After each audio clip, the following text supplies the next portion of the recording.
Good afternoon, everyone. It's my pleasure to be here with you today. We are going to talk about exciting topics for those of you who know ChatGPT and would like to resituate it in the context of our industry. We will touch a little bit on this, but more broadly, we are going to talk about digitalization and artificial intelligence in our context.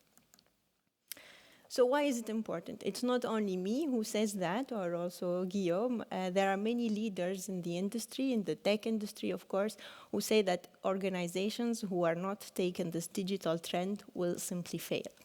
And we already saw some applications in our own industry for product development, for example, but also for identifying new flavors.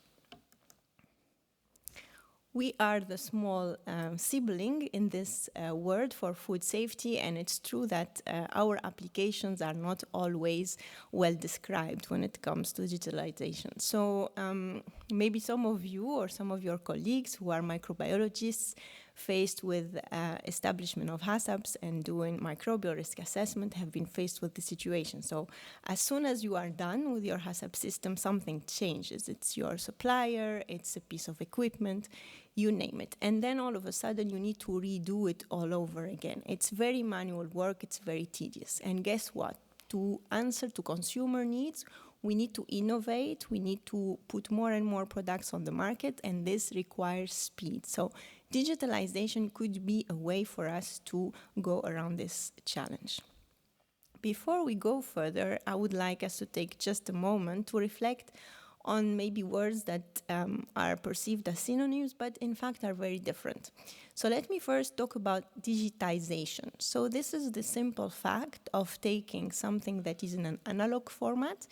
Basically, it can be results of colony-forming units that you have in your lab, putting them on a sheet of paper, and then using them as such. So if you are already putting them in an Excel file, this is already very good news, and you are doing digitization.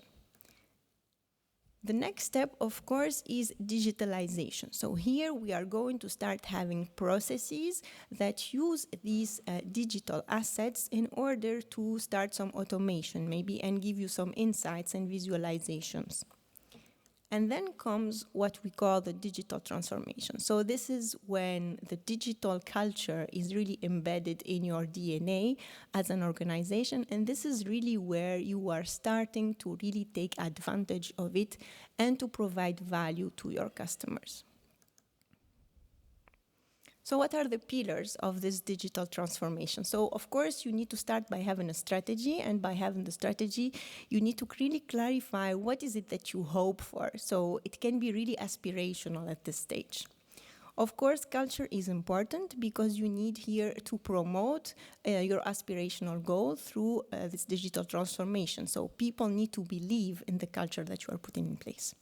Leadership is critical because it's like quality. It's really something that needs to inspire people that are going to lead the project with you. Communication, of course, is not to be underestimated, because if you are not transparent about your vision and not actively sharing about your challenges and your progress, then you cannot really make it. And finally, last but not least, technology is really important here. Maybe some of you have witnessed some organizations that were a little bit late in the adoption of the cloud, for example, as storage systems, and those are the ones who are facing the most difficulties to step up and go with this digital trend.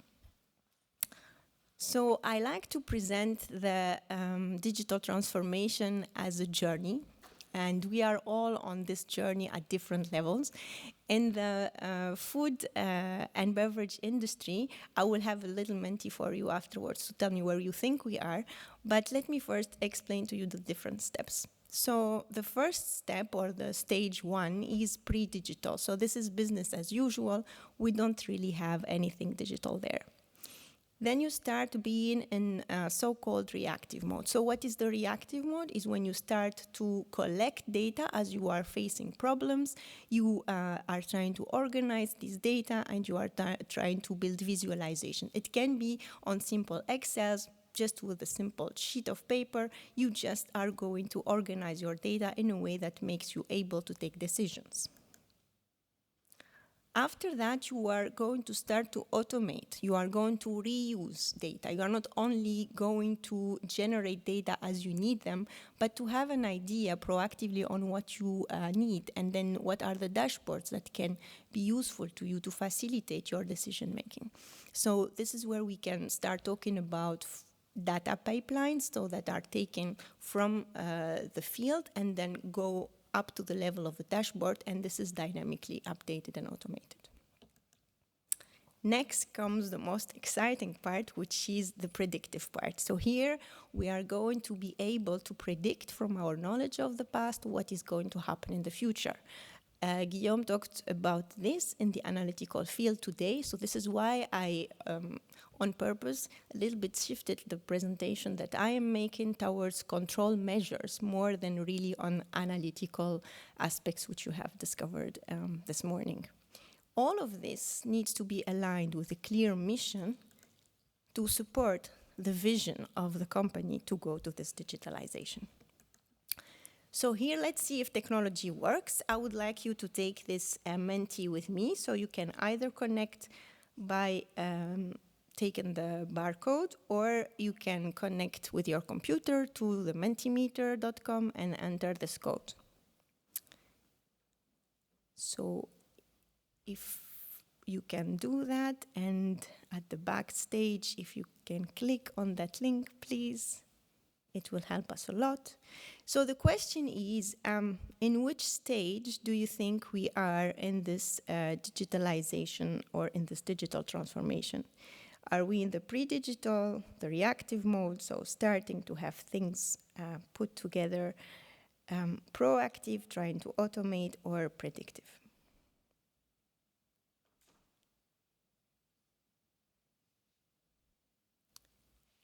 Can you click? Okay. So maybe we can go to the next slide and we can come back and share the results later, because otherwise it's going to take a lot of time. There is no Wi-Fi here, so this is why it's a little bit tricky.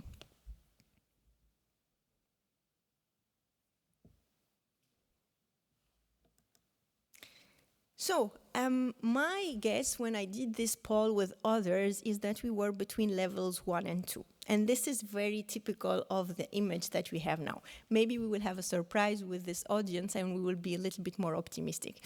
The reason I say that is that we have these kind of questions. Like, we are in the era of data deluge now. We have too much data and we don't have questions. What are we going to do with all this data? So people would come and say, these are my data, what is your conclusion?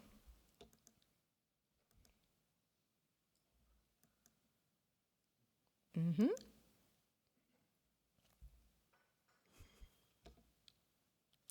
So in the food safety and quality world, we have a complex task. And as I said, I'm not focusing today on the analytical aspects and challenges because they were addressed by Guillaume this morning. I'm really focusing on how we can use this data for control measures.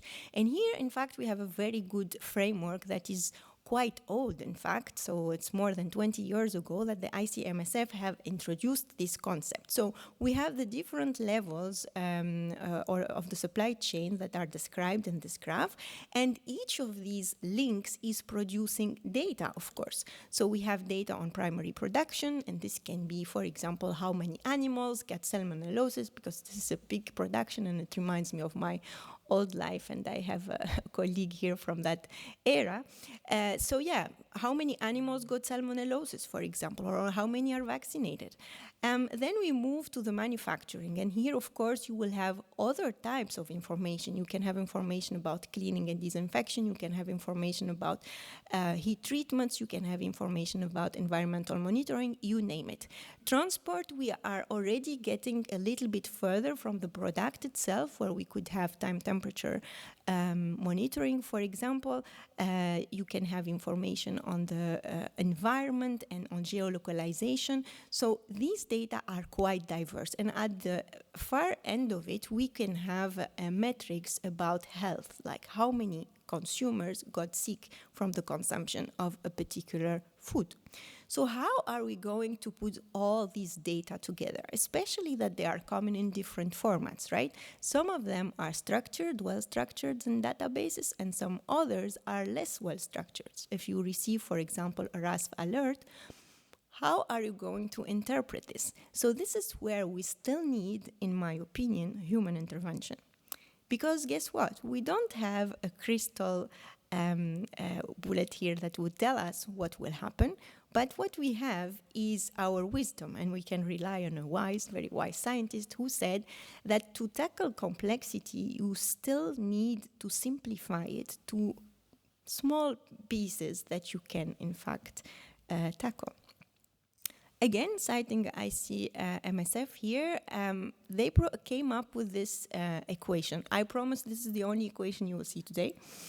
In my opinion, it's quite simple, and it helps us put everything in perspective. So what does this equation tell us? First, we have H0. What is H0? It's the initial contamination. So this can come from your raw materials, it can come from your environment. Depending on your situation and on the framework where you are operating, this can be defined by the person, the expert who is making the assessment. Then we need to think about microbial behavior. Are the bacteria growing? Are they being inactivated? If I'm having a heat exchanger, most probably I'm going to kill them. But if I'm having an intermediate storage, most likely they will grow. So to which extent they will grow? This is where models start to be important, because here, if we rely only on the observations from the past, we can predict how much this bacteria will grow or will be inactivated through traditional models, or we will see it later, artificial intelligence models. Then we need to comply or to achieve a certain objective. This is a performance objective, so it can be, for example, after cleaning, it can be after a heat treatment, you name it, and the expert is the one who is going to define this in the context of the assessment being done. If you go a little bit further, maybe this is not at the level of an industry, but at the level of competent authorities, we can have food safety objectives that can be, in fact, the famous example is Listeria monocytogenes in ready-to-eat food, where we don't want to exceed 100 CFU per gram at the end of the shelf life. And based on this food safety objective, we can go back to the performance objective and see how we are going to implement the whole chain. And you can easily understand here that if you have a change in your raw material because shortage in supply and you have a new supplier and he cannot comply, maybe there is something you want to do about your cleaning, or maybe there's something you want to do about your heat exchanger.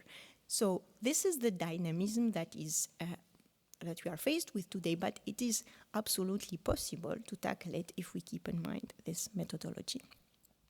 So back to our stepping stones for digital transformation. Of course, here I'm not talking about the pre-digital stage. I'm talking already about the first stage. So here, this is where you are starting to structure a little bit what you have in terms of data, maybe putting them in Excel files or maybe better in databases. You are going to think about your PDFs. Are you going to extract data from that, or are you going to just let go and not use this information? So then once you have this, you can start to tag your data. This is where we need to define ontologies and catalogs and to have models to be able to predict the growth or the inactivation, as I explained earlier. You can also explore new data sources that are maybe predictions of something that you did in the past with other types of data. After that comes the fun part, where you are going to use predictive analytics. So here I'm citing an example. You can have whole genome sequencing data. We heard a lot about metagenomics today, but also you can use models to substantiate safety of processing steps, and this is also possible through this equation, where you can have a real forecast end-to-end of what is happening in your production, and that is fulfilling your mission, of course. So how could it work? This is an example that I have taken from Semantics Data Platform. So simply you start with your different data sources that are flowing into what we call data loaders. So this is where you start to structure these data in order to be compatible with each other. Then you have the infrastructure that needs to be in place. So oftentimes we use data lakes where we are going to store this information. The raw data are like stones. They are not gems yet. So these raw data, maybe they are coming with some errors. Maybe the units are not correct. Maybe you need to do some kind of cleaning of those data to make them actionable and usable. And after that, you have your trusted data, which becomes really an asset to you that you can provide. So you can provide it as such for your customers or for your internal customers, like in our case. And this can be through a variety of ways. You can have very simple dashboards. You can have more complex dashboards. We saw this morning with the presentation of Guillaume an example of those. And you can have also what we call the next generation of models that are integrating simple visualization tools, so no prediction there, and prediction capabilities that are brought together. So enough about the data, otherwise this guy will get anxious with me. So we are going to move now to explore a little bit what we can do with artificial intelligence also in our field.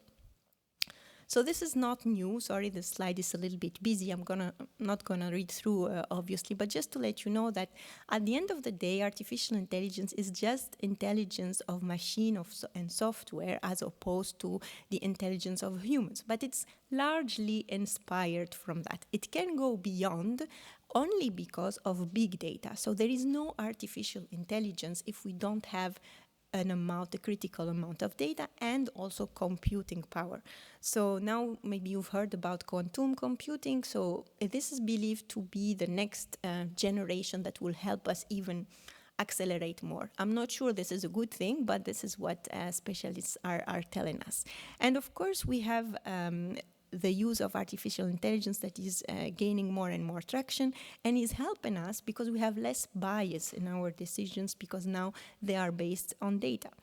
The reality also is that this is not something substantially new. The techniques which are, mathematical optimization and formal logic, artificial neural networks, all of these are from the past, in fact. It's just that it is now more automated, quicker, and can accommodate the complexity of having more data. So I'm sure that you've all heard about ChatGPT and that you've tested it. So this is just to let you know about the difference between different tools maybe and how the prompting can have an impact.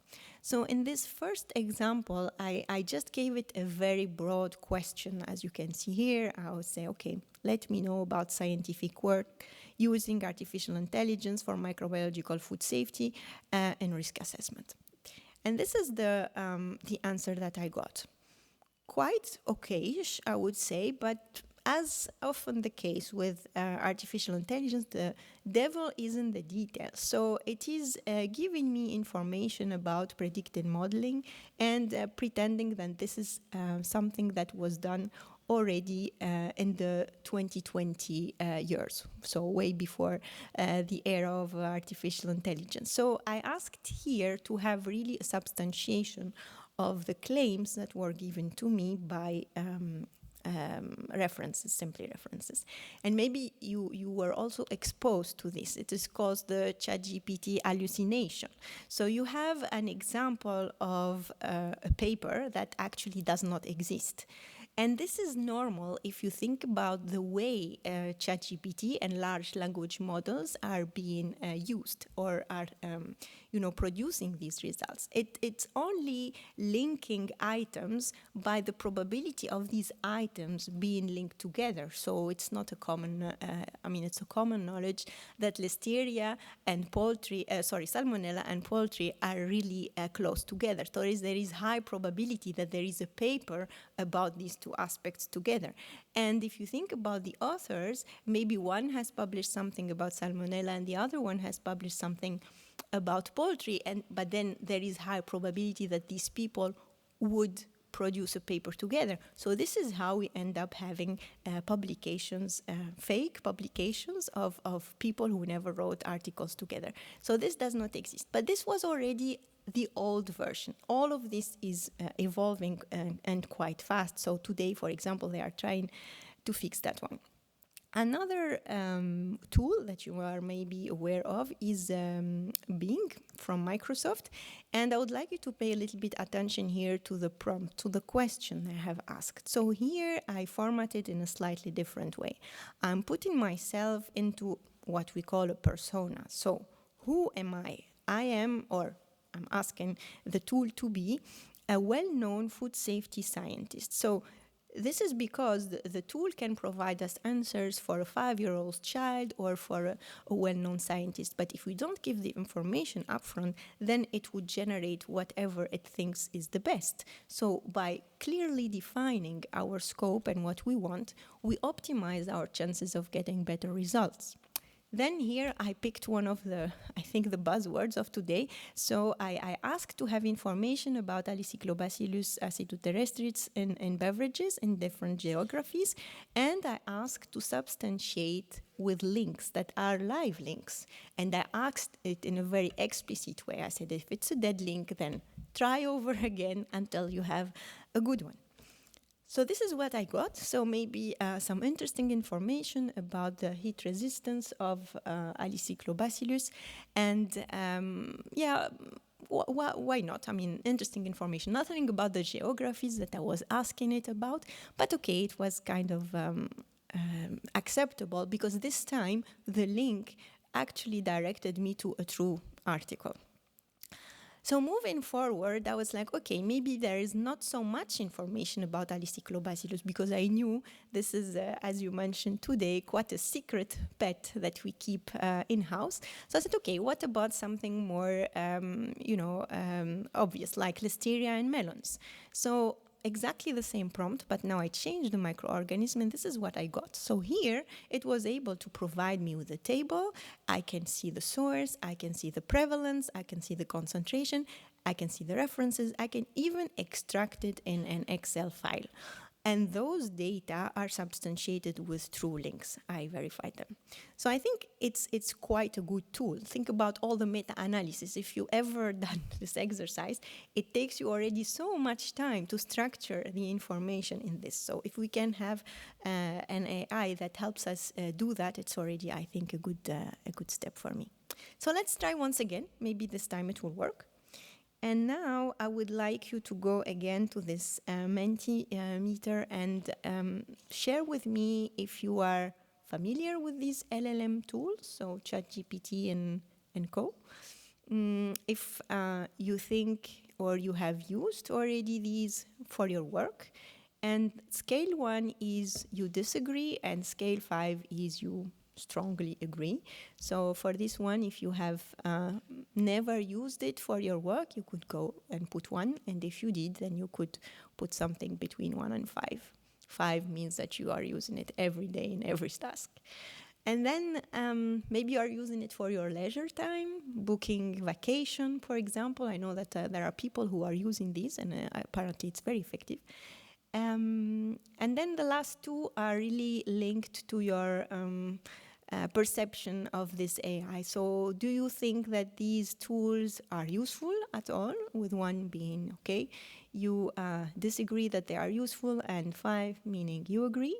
And then the last one is that do you believe that these tools will replace us? And yes, now it works. Thank you. So can you move to the next one, because that was from the previous?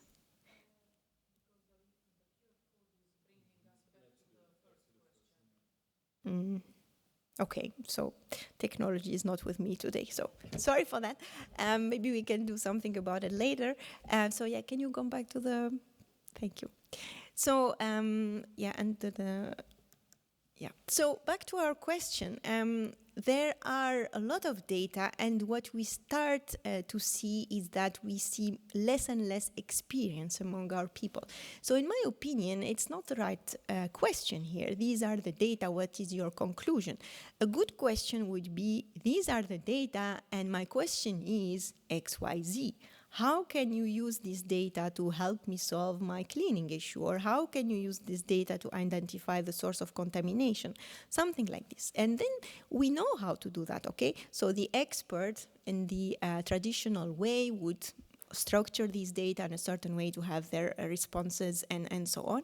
What artificial intelligence will do is simply to accelerate this process. And we've seen some examples in the structuring of the data already, but there are also a lot of other examples in the prediction. And for that, we can use this very simple but yet very effective equation, because most of our challenges can be solved if you look at it from this lens.